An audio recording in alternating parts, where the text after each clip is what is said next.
Welcome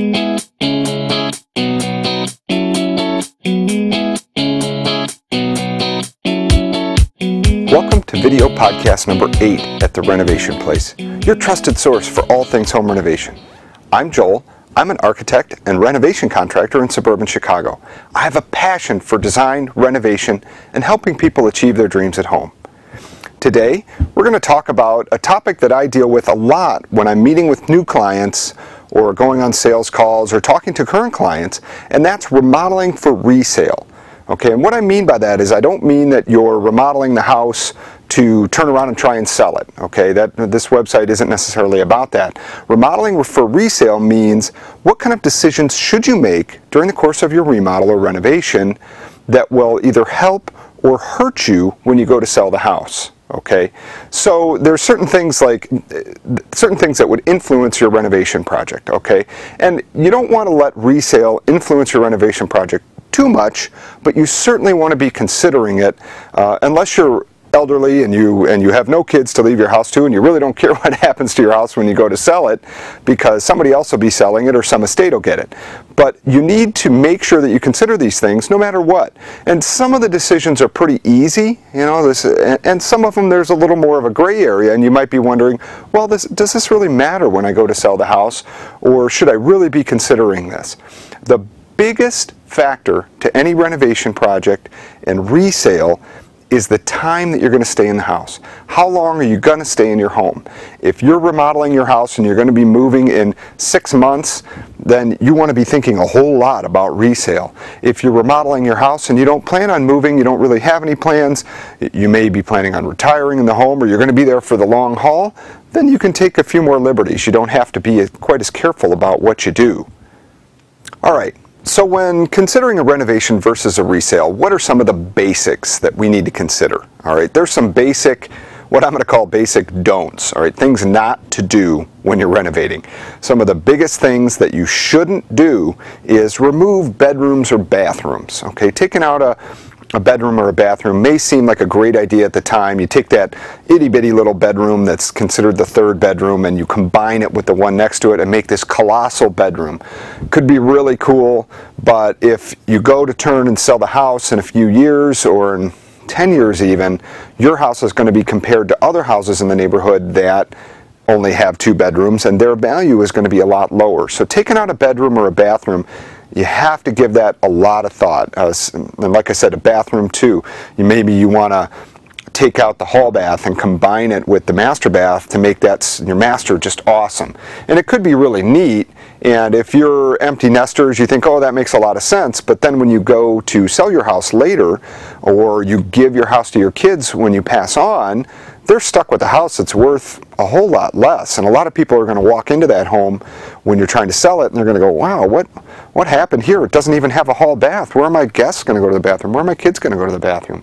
Okay, so don't take out bedrooms or baths. There's always great ways to come up with solutions to your renovation needs without removing bedrooms and bathrooms. Avoid removing square footage. Square footage is very important to values, and let's have a little talk here about values on homes and how appraisers do values on homes. What they do is they look at the square footage, the number of bedrooms, and the number of bathrooms that you have in your home. Okay, and then they compare that to other similar homes in your neighborhood or in your community that have sold recently. Okay, and that's how they come up with the value. Now, nowadays, values are really hurting. I just had my house appraised, and it was a lot less than it was last time it was appraised. So you've got to consider those types of things, because that's the main thing that the appraisers are going to look at. They don't care about much else. They'll give you some style points, but not a whole lot. Okay, so bedrooms, bathrooms, and square footage. Don't take out a kitchen or a garage. I know that sounds kind of weird, but some people will do some odd things or have some odd ideas. And maybe you had a main kitchen in your house, and then in a basement you had a kitchenette, or you had a little apartment down there, like a mother-in-law suite or something like that. Don't go in and rip all that out unless you give it a whole lot of thought, because that could hurt the value of your home, especially if it's something that was built when the home was originally built and it's common to homes in your neighborhood. If that's the case, then you're going to find that that's going to influence the value, because the appraiser is going to say, oh wow, this doesn't have that, but all the others do. Deduct. Okay, the main thing I want to talk about today are some specific design issues that I get a lot of questions on as they relate to renovation and resale. Okay, so I'm going to talk about, I don't know, 4, 5, 6 things here that are very common questions that I get asked all the time. Number one, the biggest thing I always get asked is whirlpool tubs. Do I need a whirlpool tub in my master bathroom? It's one of those things where you come in and if the house was built in the 80s or 90s, you know the bathroom I'm probably talking about. The bathroom's enormous. Okay, it's huge. It has this huge tub deck with all this tile around it, and you probably have some fake plants sitting on it and stuff like that. And it's just this huge thing, and the bathtub is like a swimming pool, for goodness sakes. Okay. And everybody always asks, do I need this tub? Can I get rid of this tub? And what they have right next to the tub typically is a little 3-foot by 3-foot shower. Okay, so the bathroom usually did have a tub and a shower, and the shower was always pretty small. So what everybody wants to do, and what's very popular, is to make the shower big. Everybody wants a 2-person shower. Well, not everybody, but a lot of people want a 2-person shower or a very large shower. So to get that really large shower, you need square footage, and that tub is really hurting you. So a lot of times we'll do one of two things. We'll either just take the tub out completely and create a really nice master bath with maybe a small sitting area and a huge walk-in shower. And you may do 2 heads in the shower, or you may do a single head in the shower, or you may do body sprays or performance showers, which can be a lot of fun. But you don't absolutely have to have it. And for resale, a lot of the performance shower stuff really doesn't matter. But the question of the tub or not the tub, I always tell people, if you don't want the tub and you want a huge shower, I think you're making a great decision, because having a bigger shower, I think, is going to go a lot farther in the world of resale and renovation than having the tub. Now, if you say, oh my gosh, I can't get rid of the tub, I love the tub, well then keep the tub. Or if you say, oh, I can't get rid of the tub for resale, that's just not a smart thing. Well, as long as you have a bathtub in the house somewhere that the kids can use, because the biggest thing about bathtubs is kids. People who have kids, they want a bathtub to wash their kids in. They don't want to be, you can't wash your kids in the kitchen sink forever, or you can't take them into the shower with you, although I suppose you could, but who's going to want to do that when they're 8 or 9 years old? That's kind of ridiculous. So it's nice to have a bathtub for the kids. You got to make sure you at least have one bathtub. All right? So if you want to keep the tub in some form or another, just downsize it, just make it smaller. And that's what we do a lot of times, is we make the tub a lot smaller. It's not this huge cavernous bathtub anymore. It's now maybe a 5-foot long, still could be a whirlpool, or it could be a soaker or an air bath, but we still put in a bathtub. And that's great then. Then you have both. Maybe you've just downsized it a little bit because you don't need all that square footage. One of the other questions when it comes to kitchens is a prep sink. Do I have to have a prep sink? You know, a prep sink can add a fair amount of cost to the cost of a renovation project. It's going to add you almost no value to the house. So really, you're just going to want a prep sink if you want a prep sink. So if you think it's cool, or if you think you need it because you have a multi-cook kitchen, so in other words, you and your husband or you and your partner both cook in the kitchen, then a prep sink can be very helpful. Same with secondary dishwashers. Do you need a second dishwasher? I don't think any of those are really bad decisions. They're just things that you may spend money on that you're not going to get that money back when you go to sell the house.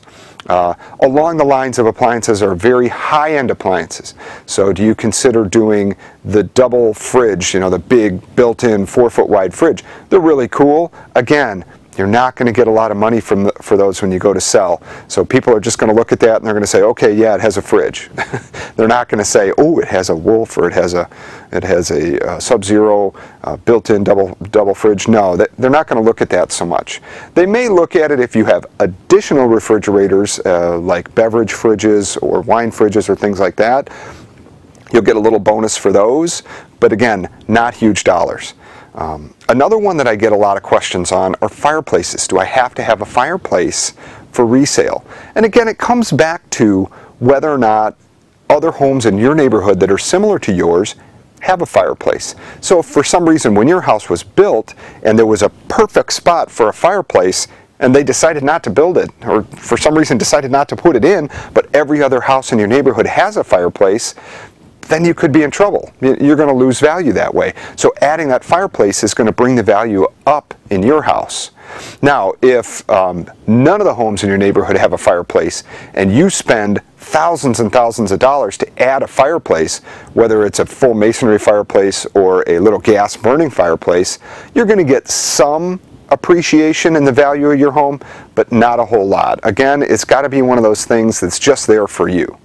And then the last thing I get a lot of questions on are, do I need a living room? Is not having a living room going to hurt me when it comes to the resale of your house?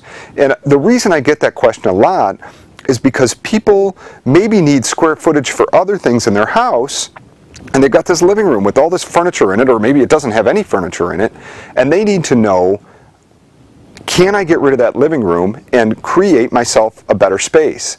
My answer to that is always a resounding yes. You haven't changed the square footage of the house, okay? So you're not going to get hurt in that regard.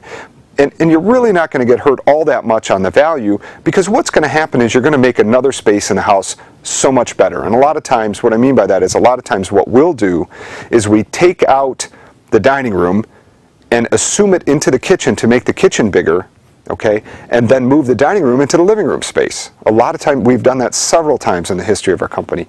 It makes a lot of sense, because then your kitchen gets really big and you can make this nice, gorgeous kitchen, and you still have a dining room. And typically those living rooms were pretty good size. Some of them are smaller, but typically they're pretty good size, and it makes for a great dining space. And you can fit furniture in the space in addition to your dining table and create, usually it's very close to the dining room in a lot of the traditional designs that we work on, so it's kind of a no-brainer and it makes a lot of sense. Okay, and the last thing that I want to talk about when it comes to renovation versus resale is you just need to have some common sense, okay? Kind of like at the beginning where I was talking about don't take out bathrooms or bedrooms or take out your kitchen or something weird like that.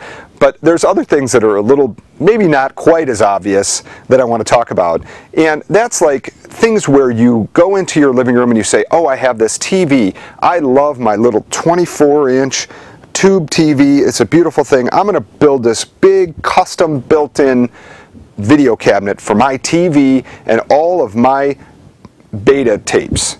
Okay, that's not going to make a whole lot of sense. If you spend all this time building this gorgeous built-in, okay, it's very expensive. Number one, it's not going to get you much value on the house. Nobody's going to look at that and go, wow, look at that, it has a beta cassette recorder shelf. You know, it's the kind of thing where you will never get any money for that, and it's going to hurt you on the resale. People are going to look at that and go, wow, that's really weird. So don't do something odd like that, or a custom TV cabinet, or a custom little niche in the wall for some piece of art that maybe you had that was really small or is really unusual. Think about the fact that somebody else coming into the house may look at that and be like, well, what in the world am I going to put there? Okay, same with custom tile or custom paint colors or custom stuff that you really like, but face it, might be a little bit unusual, okay? So if you really love the color bright hot pink and you want to paint every room in your house bright hot pink, that's really going to hurt you on a resale, okay? From a curb appeal on the inside of your house to just plain, people are going to look at that and go, wow, this looks awful, and they're going to have a really hard time visualizing what the space could look like without all of this hot pink in it. Okay, so weird colors. Same goes for weird colored appliances that may get sold with the house. You might think they're really cool, but get a second opinion, either from a realtor or one of your friends, and tell them to give you an honest answer, because you know, a hot pink refrigerator is not going to sell your house real well either. I guess I love hot pink, huh? The other thing is custom design concepts, and what I mean by that are custom layouts or custom bedroom sizes or things like that that are very specific to your needs and what you want. If you're going to sell the house after you die and you don't have any kids and you don't care, fine, go for it. But otherwise, if you're going to have to pass the house on or sell the house, don't do something odd. I've had clients that have done some odd things in the past against my recommendations, and then I have known that they've turned around and tried to sell the house and had a hard time selling the house. Okay, and those are situations. We did a beautiful project one time where it had this timber frame 3-story space in the family room, and then the master suite had a timber frame ceiling in it, but it overflowed into the family room. So the master suite overlooked the family room, and there was no separation sound-wise between those two spaces. It was really cool, but it was very unique, and they had a lot of trouble selling the house when they went to sell it. I loved it. I thought it was really neat, and it made for some great photography in some of our brochures and things, but it just did not help them sell the house. They had a really hard time.